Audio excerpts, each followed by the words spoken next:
श्री गुरु चरण सरोज रज निज मन मुकुर सुधारि। वरणहु रघुवर विमल जस जो दायक फल चार। बोलिए सियावर रामचंद्र की जय। श्री राम मैं सब जग जानी करऊं प्रणाम जोर जुग पानी। आइए आज भगवान शंकर का जो श्रृंगार किया जाता है उसका क्या तात्पर्य है, उसके कुछ अंशों को समझने का प्रयास करें। भगवान शंकर का जो स्वरूप है उसमें जितने भी दोष हैं वो सब गुण में बदल गए। देखिए, जितने भी दोष और गुण हैं वो अलग अलग नहीं हैं। गुण का सदुपयोग न किया जाए तो वो दोष बन जाता है, और दोष का सदुपयोग किया जाए तो वो गुण बन जाता है। तो भगवान शंकर का ये जो श्रृंगार है उसका एक विशिष्ट अर्थ है। आप देखिए, सामान्य प्रभेद तो आपको मिलेगा, जैसे दूध पौष्टिक है, सभी लोग जानते हैं घी पौष्टिक है, वो हम भोजन में लें तो हमें स्वास्थ्य देता है। लेकिन संखिया मारक है, जहरीला है, खा लें तो मर जाएंगे। लेकिन उसी संखिया को जब वैद्य शोधित कर देता है तो वही संखिया हमारे जीवन में औषधि का काम करती है। तो भगवान शंकर का जो श्रृंगार है ये, उन्होंने क्या किया है कि सारी अमंगल की वस्तुओं को धारण करके उसे मंगल में बदल दिया है। साज अमंगल और मंगल राशि। तो दोष को गुण में बदलने की प्रक्रिया, अगर हम सही प्रयोग, जैसे काम है, काम दोष भी है गुण भी है। अपनी पत्नी के संदर्भ में वो गुण है और पर स्त्री के संदर्भ में उससे कोई भयानक दोष नहीं। लोभ जीवन में गुण भी है और दोष भी है। लोभ से उन्नति करें, प्रगति करें, अपने जीवन का उत्थान करें तो ये ठीक है। लेकिन लोभ संघर्ष पैदा करे, दूसरों को दुख देने की प्रवृत्ति पैदा करे, नीचा दिखाने की प्रवृत्ति पैदा करे, तो लोभ जो है हमारे जीवन में घातक हो गया। तो कोई भी जो गुण है दोष बन सकता है और कोई भी दोष गुण बन सकता है। उसका जैसे युद्ध है, अब युद्ध से भयानक क्या वस्तु होगी? लेकिन दूसरे के मारने में जो निपुणता प्राप्त करने वाला व्यक्ति है वो शौर्य कहते हैं उसको। हजारों लोगों को मार डाले तो उसको कहते हैं इसमें शौर्य है। तो वीरता भी एक गुण है। अब जैसे एक सैनिक है, पाकिस्तान से युद्ध हुआ तो उसने 1000 सैनिकों को मार दिया, तो हम उसे शौर्य चक्र, वीर चक्र, महावीर चक्र देंगे। और वही आकर के यहाँ किसी एक आदमी को मार दे तो उसे जेल में डाल देंगे। तो भगवान शंकर के श्रृंगार में ये जो दिखाई देने वाले तत्व हैं, इसमें पहला तत्व है दोष को गुण में बदल देना, और दूसरा तत्व है विरोधाभास का समन्वय। अब संपूर्ण श्रृंगार की व्याख्या तो बहुत समय है लगेगा, लेकिन 1-2 आभूषण उनके ले लेते हैं। आप देखिए, उनके गले में नीलकंठ कहते हैं, वो विष उन्होंने धारण कर लिया। नीलकंठ का क्या तात्पर्य है? जरत सकल सुरवृंद विषम गरल जहि पान किए, तेहि न भजस मतिमंद को कृपालु शंकर सरिस। वो समुद्र मंथन में शामिल भी नहीं है, लेकिन जब समुद्र मंथन हुआ तो विष निकला। विष का क्या तात्पर्य है? समाज में अगर विष पीने वाले लोग न हों तो समाज में सुख का अमृत पीने को लोगों को नहीं मिलेगा, दुख का अमृत पीने वाले कुछ लोग होने ही चाहिए। जैसे हमारा परिवार होता है सामान्य, तो जो पिता है वो दुख का विष पीता है। दिन में हल जोतना, दिन में श्रम करना, दिन में योजनाएं बनाना, संघर्ष करना। तो जब पिता तपस्या करता है, संघर्ष करता है, वो विष पीने के लिए तैयार रहता है, तब उसके घर वाले आराम से रहते हैं। तो सुख का अमृत समाज को तभी मिलेगा जब विष पीने वाले, दुख पीने वाले लोग हों। तो सब अमृत का, सब समुद्र मंथन कर रहे हैं अमृत के लिए, लेकिन जब विष निकला तो कोई पीने को तैयार नहीं है। भगवान शंकर के यहाँ ले गए। भगवान शंकर ने पूछा कि किसने भेजा, तो उन्होंने कहा कि भगवान विष्णु ने। तो उन्होंने पी लिया। वो जानते हैं कि भगवान विष्णु भी विष को पी करके पचा सकते हैं, लेकिन भगवान शंकर ने पी लिया।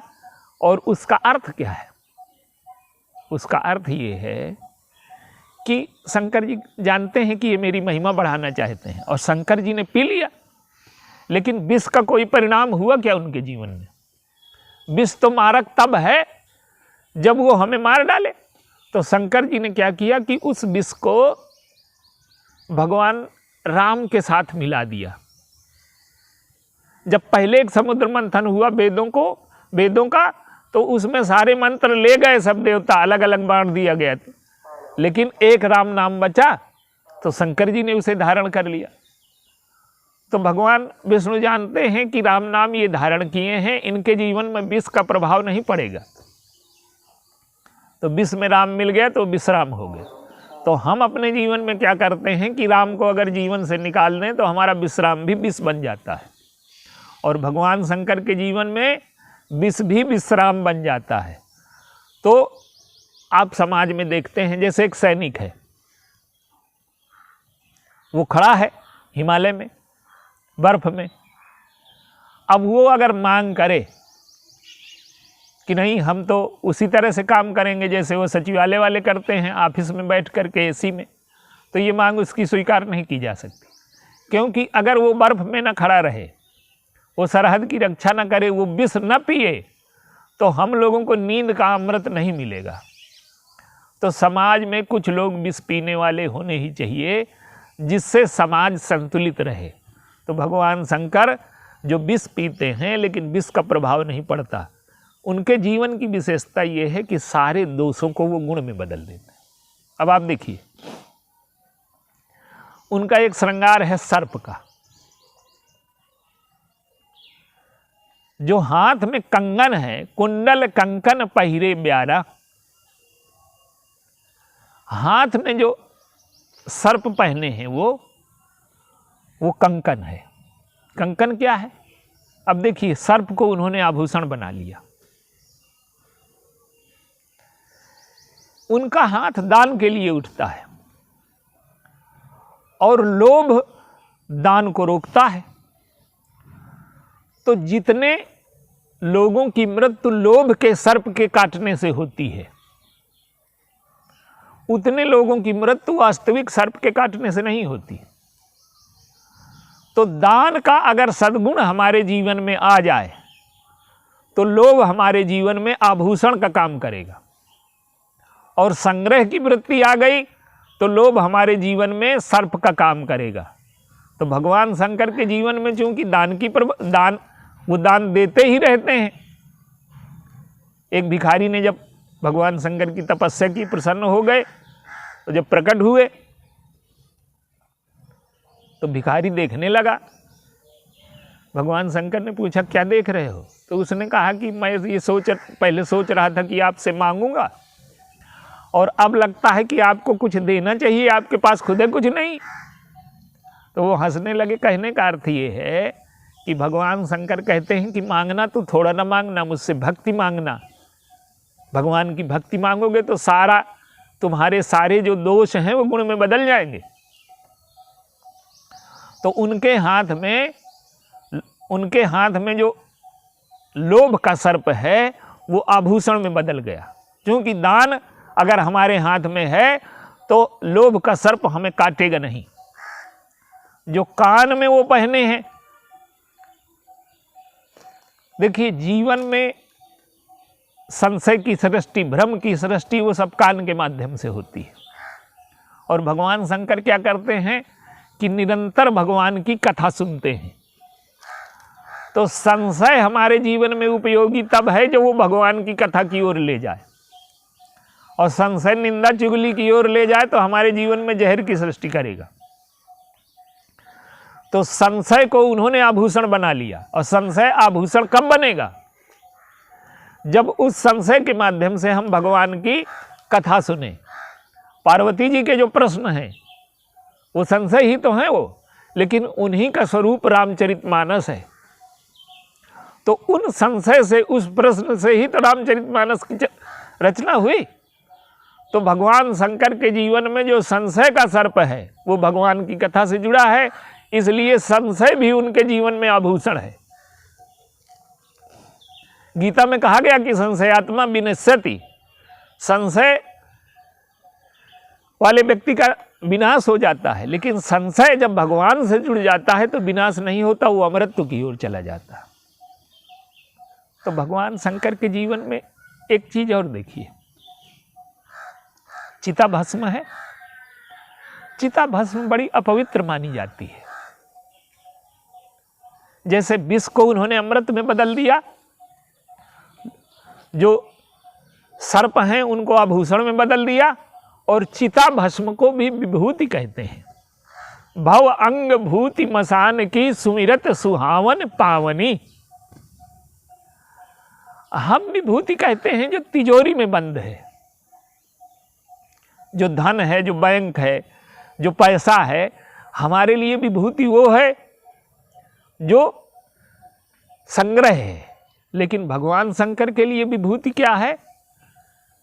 जब जीवन में अहम नष्ट हो जाए, जीवन में समर्पण हो जाए। और विभूति का एक तात्पर्य है अनासक्ति से। अंत में व्यक्ति को चिता भस्म की राख ही बनना है। तो हम संसार में चाहे जो करें, हमें राग, ऐसा नहीं कि राग नहीं संसार में रखना, राग रखना है, लेकिन हमें याद रखना है भगवान शंकर हमेशा संसार की अनित्यता का हमें बोध कराते रहते हैं। तो अगर मृत्यु की याद हमें बनी रहे, अनासक्ति हमारे जीवन में आ जाए, तो अनासक्ति और मृत्यु की याद, ये चिता की भस्म भी हमारे जीवन में आभूषण का, शंकर जी के जीवन में जो चिता भस्म है वो उनका श्रृंगार है। तो चिता भस्म भी श्रृंगार है, सर्प भी श्रृंगार है, गरल कंठ भी श्रृंगार है। तो ये क्या है? ये गुण को, दोष को गुण में बदलने की प्रक्रिया है। देखिए, जैसे भगवान विष्णु हैं, मानस में लिखा गया कि जो अहिसेज शयन हरि करहीं, समरथ कहूँ नहीं दोष गोसाई। तो इसी तरह से भगवान शंकर हैं। जैसे गंगा जी हैं, रवि पावक सुरसर की नाई, कहा गया कि समर्थ को दोष नहीं है। तो ये सब समर्थ लोग हैं। समर्थ का तात्पर्य ये है कि जो दोष को गुण में बदल दें। जैसे गंगा है, गंगा में कोई गंदा नाला मिल जाए तो वो गंगा बन जाता है, उसकी अपवित्रता नष्ट हो जाती है। तो जो अपवित्र को पवित्र बना दे, विष को अमृत बना दे, दोष को गुण में बदल दे, ये शंकर जी का स्वरूप है। उनका जो श्रृंगार है उसका एक पक्ष ये है, और उनके श्रृंगार का एक द्वितीय पक्ष भी है। वो है सारे विरोधाभासों का समन्वय। उनमें क्षमा है तो दंड भी है, न्याय है तो कृपा भी है, सत्य भी है, शील भी है। एक दृष्टांत आप लीजिए इसी का, कि उनके सिर में गंगा है, और गंगा क्या है? रस की धारा, भक्ति की धारा। जीवन में अगर हमारे रस नहीं है, हमारे भावना को तृप्ति नहीं मिलती, सामान्य व्यक्ति तो विषयों से तृप्ति लेना चाहता है, लेकिन भगवान शंकर की जो तृप्ति है वो कहे से है? भक्ति से। तो उनके गंगा कहाँ है? उनकी जटाओं में। और जटाएं कौन है? जटाएं हैं तपस्या का प्रतीक, वैराग्य का प्रतीक, अनासक्ति का प्रतीक। तो जीवन में एक तरफ अनासक्ति और दूसरी तरफ भक्ति। तो तपस्या की जटाओं में भक्ति की गंगा, रस की गंगा। तो उनके जीवन में सारे विरोधाभासों का समन्वय है। अब उनका परिवार आप देखिए, सब विरोधी चीजें उनके जीवन में हैं। और हम अगर विरोधाभासों को अपने जीवन में समन्वित नहीं कर पाते तो हमारा जीवन दुखी रहेगा। हमारे जीवन में दुख का क्या कारण है? हमें जो वस्तु प्रिय लगती है तो हम सोचते हैं कि ये हमारे पास हमेशा बनी रहे। और भगवान शंकर वैराग्य और राग दोनों का समन्वय है। और उनके श्रृंगार की पूरी चर्चा तो संभव नहीं है, पर संकेत में आप देखिए, वहीं मस्तक में चंद्रमा है, वहीं मस्तक में तीसरा नेत्र है। तीसरा नेत्र संसार को भस्म कर देता है। और चंद्रमा अमृत का प्रतीक है। चंद्रमा से अमृत की सृष्टि होती है। तो विरोधाभासों को समन्वित कर देना, तो भगवान शंकर के स्वरूप का एक तात्पर्य है कि जन्म और मृत्यु दोनों सत्यों को हम जब जान लेते हैं। हमने तो ईश्वर के 3 रूप माने, जन्म देने वाले ब्रह्मा, जीवन का पालन करने वाले भगवान विष्णु और मृत्यु के देवता शंकर जी। और तीनों ही ईश्वर के रूप हैं। जन्म भी ईश्वर है, मृत्यु भी ईश्वर है, जीवन भी ईश्वर है। लेकिन हम जन्म को ईश्वर मान लेते हैं, जीवन को ईश्वर मान लेते हैं, मृत्यु को नहीं मानते। तो सारे विरोधी गुण जिनमें एक साथ निवास करते हैं, ईश्वर का अर्थ ही ये है कि जिसमें सारे विरोधी गुण हों। अब आप देखिए, सामान्य व्यक्ति में ये संभव नहीं है। एक व्यक्ति अगर पहलवानी करेगा तो वो 10 वर्ष मेहनत करेगा तो उसके शरीर में कठोरता आ जाएगी, उसका अंग अंग कठोर हो जाएगा। लेकिन उसके अंग में कोमलता चली गई। तो मनुष्य के जीवन में ये संभव नहीं है। उसमें गुण विशेष प्रकट हो सकते हैं, लेकिन ईश्वर का अर्थ है जिसमें सारे विरोधी गुण एक साथ हों। तो भगवान शंकर में न्याय भी है, दंड भी है, कृपा भी है, क्षमा भी है। लेकिन उनके स्वरूप का, उनके श्रृंगार का जो मूल तत्व है वो ये है कि हम जीवन के सारे पक्षों को समझें, जीवन के सत्य को स्वीकार करें और मृत्यु के सत्य को स्वीकार करें। तो भगवान शंकर के जीवन में वस्त्र भी नहीं है। बस एक छोटा सा संकेत, उनके जीवन में वस्त्र नहीं है। इसका क्या तात्पर्य है? कि वो अद्वैत की अवस्था में हैं। उनका जो जीवन है वो द्वैत से परे है। संसार में जो द्वैत है वही संघर्ष की सृष्टि करता है, भेद की सृष्टि करता है, जीवन में दुख की सृष्टि करता है। लेकिन उनके जीवन में क्या है? समाधि है, परम शांत है, निश्चल अवस्था है। तो जीवन में द्वैत का विनाश हो जाए, ये उनके वस्त्र न पहनने का तात्पर्य है। देखिए, द्वैत का विनाश 2 ही तरह से होता है, या तो मैं पूर्ण हो जाए या तो तू पूर्ण हो जाए। तू पूर्ण हो जाए इसे भक्ति कहते हैं, और मैं पूर्ण हो जाए इसे ज्ञान कहते हैं। तो शंकर जी ज्ञान के प्रतीक हैं। उनका जो स्वरूप है कोई दूसरा है ही नहीं। जब दूसरा नहीं है तो मर्यादा की क्या आवश्यकता है? तो उनकी नग्नता ज्ञान का प्रतीक है। उनकी नग्नता, हम लोग जो भेद बुद्धि है जिनके जीवन में, उनके जीवन में वो चीज़ समझ में नहीं आती। जैसे दक्ष है, वो नहीं समझ पाते, उनकी नग्नता का उपहास करते हैं। तो भगवान शंकर जो वस्त्र नहीं पहनते वो अद्वैत तत्व का प्रतीक हैं, ज्ञान की पूर्णता का प्रतीक हैं। उनके उस मैं में कोई तू नहीं है।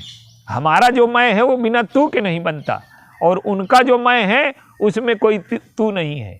तो ज्ञान की पूर्णता है कि मैं पूर्ण हो गया, और भक्ति की पूर्णता है कि तू पूर्ण हो गया। जब मैं था तब हरि नहीं, और जब हरि है मैं नाहि, प्रेम गली अति साकरी जामे दो न समाए। तो उनके जीवन में मैं की भी पूर्णता है और तू की भी पूर्णता है। तो उनका जो श्रृंगार है उसके कुछ तत्वों को हम अपने जीवन में विरोधाभास के समन्वय के रूप में और दोष को गुण में कैसे बदलें। आप देखिए, जो कूड़ा करकट है वो भी खाद के रूप में दोष होता है, लेकिन जब वही डाला जाता है तो वो गुण बन जाता है। तो हम अपने जीवन में भगवान शंकर के चरणों का आश्रय लें और जो हमारे दोष हैं वो गुण में बदल जाएं, उनसे प्रार्थना करें। तो दोष को गुण में बदल देना, विरोधाभासों का समन्वय और द्वैत की समाप्ति, उनके स्वरूप का संक्षेप में ये रूप है। बोलिए सियावर राम।